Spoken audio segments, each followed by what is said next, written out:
جو میں نے مرزائیوں کا جو اپنے حساب سے میں نے رد کیا ہے، میرے دلائل ہیں، وہ بھی آپ ملاحظہ فرمائیں، کیونکہ میری ایک بہت بڑے عالم دادا سے نسبت ہے، تو میرا بھی حق بنتا ہے کہ کچھ میں اپنا ذہن بھی صرف کروں۔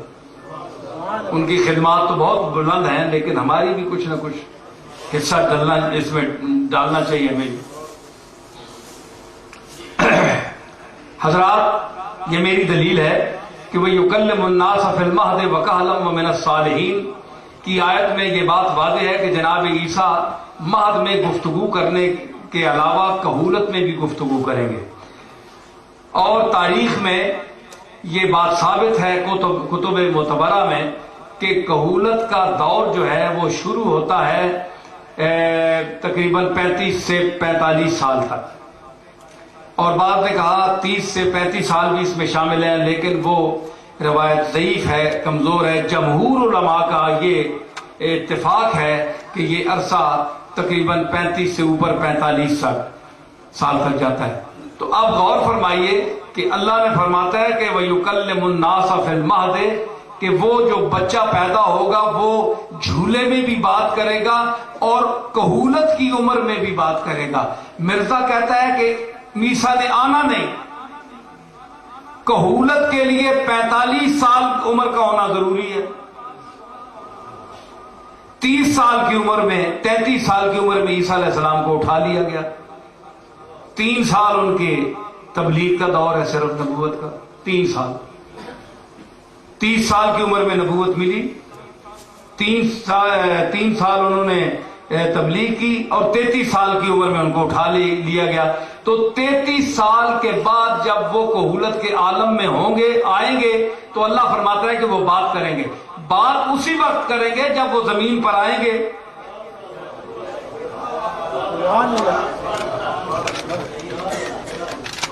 یہ فقیر کی دلیل ہے۔ وَيُكَلِّمُ النَّاسَ فِي الْمَهْدِ وَكَهْلًا وَمِنَ الصَّالِحِينَ، کہ وہ کہولت میں بات کرے گا۔ کہولت کی عمر 40 سے اوپر ہوتی ہے، تو ابھی تو وہ 40 سال کی عمر میں پہنچے ہی نہیں۔ تو قرآن کہتا ہے کہ وہ زمین پر آ کر بات کریں گے، تو پھر اس کا مطلب یہ ہے کہ یہ دکھاوے کے لیے مرزائی قرآن پڑھتا ہے، اس کا ایمان اس آیت پر نہیں ہے، ورنہ وہ یہ نہ کہتا کہ عیسیٰ علیہ السلام نے نہیں آنا۔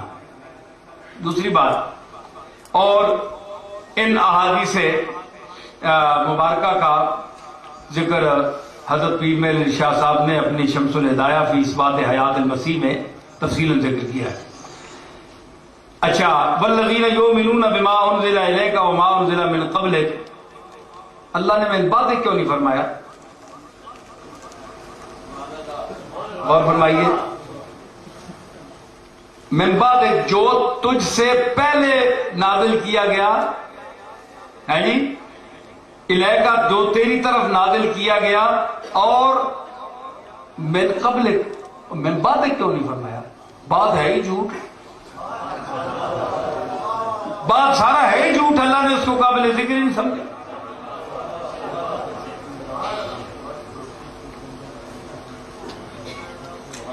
اچھا،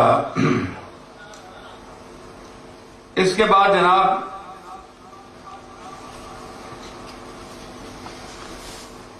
حضرات، کیمرے کے حوالے سے میری آواز جہاں تک بھی پہنچ رہی ہے، خالی الذہن ہو کر علمی حوالے سے، یعنی فکر پیدا کریں اپنے اندر اور میری بات کو سمجھنے کی کوشش کریں۔ یہ میں کوئی ٹھوس نہیں رہا آپ پر کہ ضرور مانیں، لیکن اگر آپ میں عقل ہے، سمجھ ہے، تو آپ ان دلیلوں کو تسلیم کریں گے۔ حضرات، ہر نبی کا کوئی نہ کوئی کلمہ ہوتا ہے۔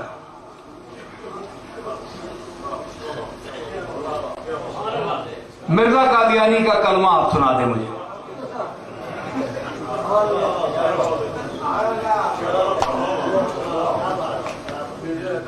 کلمہ سنا دیں۔ مرزائیوں سے پوچھیں کہ تمہارا کلمہ کون سا ہے، وہ کہیں گے لا الہ الا اللہ محمد رسول اللہ۔ تو پھر ہم بھی تو کہتے ہیں کہ یہی تاجدار مدنی جو ہے یہی اللہ کا رسول ہے، ہم بھی تو یہی کہتے ہیں۔ تو جب تمہارا کلمہ ہی نہیں ہے، جس نبی کا کلمہ ہی نہیں ہے، یہ عجیب نبی ہے۔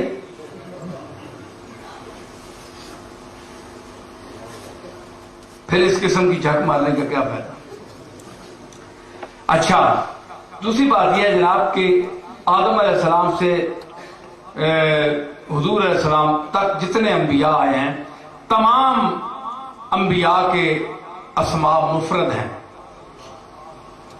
نوح، موسیٰ، عیسیٰ، یوسف، یعقوب، الیاس، یسع، ہارون، یحییٰ، ابراہیم، داؤد، سلیمان، سب کے جو اسماء ہیں مفرد صورت میں ہیں۔ تو غلام احمد یہ مرکب ہے، مرکب ہے، آخر کیوں؟ اور حافظ جی، اور پھر نام کے ساتھ تا دم مرگ لفظ غلام کا لاحقہ بھی لگائے رکھنا اور رتبے میں آقا کی برابری بھی کرنا۔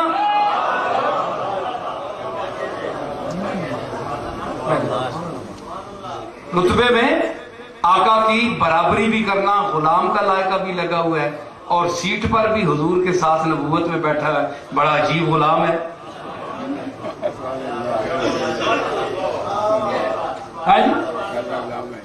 غلام احمد، غلام بھی ہے اور احمد کی برابری بھی کر رہا ہے، ماشاءاللہ۔ یہ ایسا ہی ہے، میں شاعر بھی ہوں نا، ذرا شاعرانہ باتیں بھی ہوتی، یہ ایسا بھی ہے، یہ ایسا ہی ہے کہ ماں باپ اپنے کسی بچے کا نام غلام اللہ یا غلام نبی فرط عقیدت سے رکھ بیٹھے ہیں، بچہ کل بڑا ہو کر الوہیت کا مدعی بن جائے یا نبوت کا اعلان کر دے، وہ کہے کہ میں غلام اللہ ہوں، یہ کہے میں غلام نبی ہوں، اس لیے مجھے نبوت کا حق حاصل ہے۔ شرم تم کو مگر نہیں آتی۔ جناب آدم سے لے کر حضور ختمی مرتبہ تک کسی نبی نے تدریجاً دعوی نبوت نہیں کیا، نہیں جی، بلکہ اولاً ہی نبی ہونے کا دعویٰ کیا۔ چنانچہ حضرت صفیہ بنت عبد المطلب کی روایت کے مطابق انہوں نے حضور علیہ السلام کی ولادت کے بعد فوراً 5 آثار نشانیاں دیکھی، جن میں سر فہرست نشانی یہ تھی کہ ولادت کے بعد فوراً آپ پیدا ہوئے نا حضور، تو آپ نے ولادت کے بعد فوراً سر مبارک اٹھا کر آسمان کی طرف دیکھا اور زبان حق ترجمان سے فرمایا، اشہد ان لا الہ الا اللہ انی رسول اللہ، میں اللہ کا رسول ہوں۔ حضور نے پیدا ہوتے ہی آسمان کی طرف چہرہ انور کر کے یہ ارشاد فرمایا۔ اس کی صفیہ بنت عبد المطلب روایت۔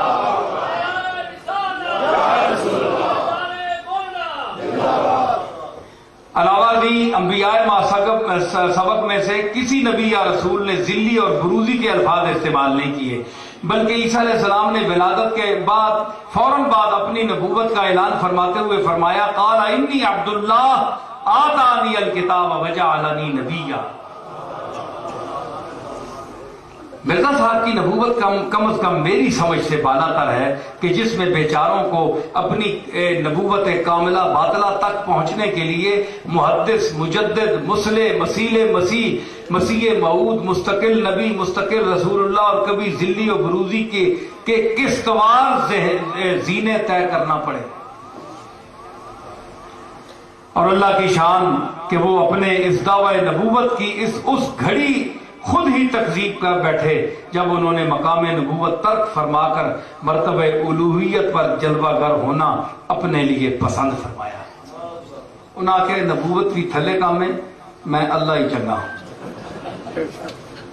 نبوت کی بھی تکذیب، یعنی مطلب ہے کہ دماغ ٹھیک نہیں، اصل گل ہے۔ حضرات، یہ گلفشانیاں آپ تک کہاں تک پہنچاؤں، ابھی تھوڑا سا میرے پاس وقت ہے۔ خیر، اس کی علمی اگر کہا جائے کہ دیکھو نا، ہر قسم کا مخالف بھی سنتا ہے، اس لیے اپنے میں یار محبت پہ نگاہ تنقید نہیں معلوم یہ کس کس کی نظر سے گزرے۔ تو میں اس لیے یہ علمی جواب دے رہا ہوں، یہ اب یہی میرے ذہن میں آیا، میں جہاں قیام پذیر ہوں وہیں یہ لکھا کہ اگر کہا جائے کہ جناب آپ کہتے ہیں کہ یہ مفرد ہیں تو پھر ذوالکفل جو ہے یہ مرکب ہے نام نبی کا، تو قرآن میں آ تو گیا؟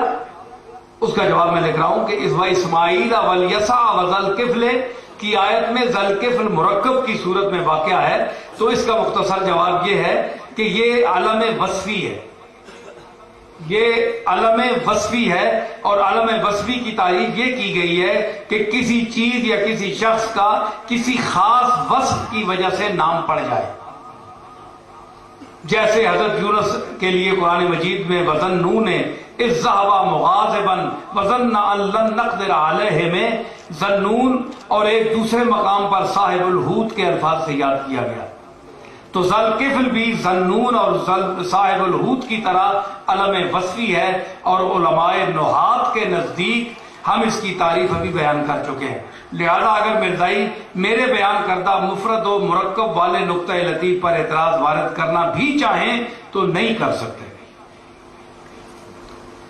مرزا صاحب کی ایک اور ذرا مزے کی گل سنو۔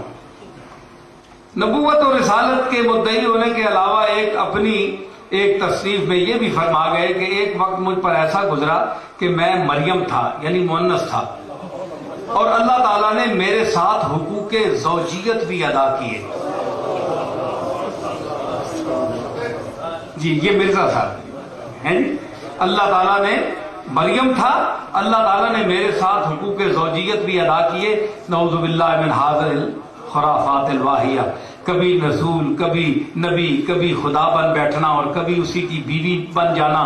خدا را انصاف کیجئے کہ کوئی معقول ذہن کا آدمی بھی ایسی بےہودہ اور خلاف عقل باتیں کر سکتا ہے؟ چاہے کہ کسی رسول اور نبی برحق سے ایسی باتوں کا صدور ہو سکے۔ انبیاء علیہ السلام کے متعلق کتابوں میں آیا کہ جہاں بھی یہ فوت ہوں وہیں دفن کیا جاتا ہے۔ حضور کے ساتھ بھی یہ ہوا، آپ جہاں آپ نے وفات پائی صحابہ نے آپ کو وہیں دفن کیا۔ تمام انبیاء ان کے متعلق پوچھیں کہ یہ بیمار کہاں ہوئے، فوت کہاں ہوئے اور کہاں ہوئے فوت؟ جی کہاں فوت ہوئے؟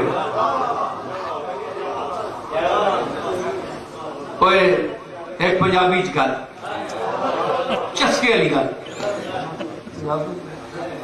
یہ تو ایک علمی مقالہ میں تحقیقی پڑھیا۔ ہوں ویکھو جی اصل تو بھی کہیں سے بن گئی۔ اچھا گل یہ کہ اتھے موت واقع ہوئی جتھے پونڈ بھی جینا ہے۔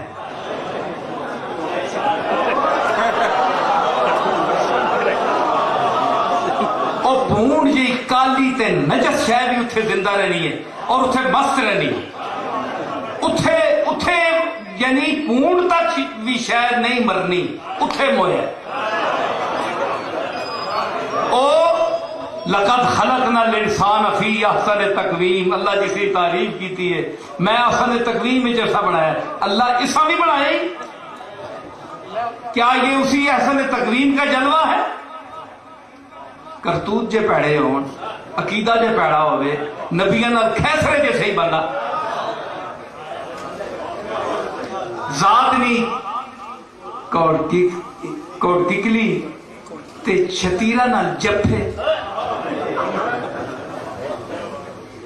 خاتم النبیین نال ٹکر تے جناب پھر موت تو اتھے ہی آنی۔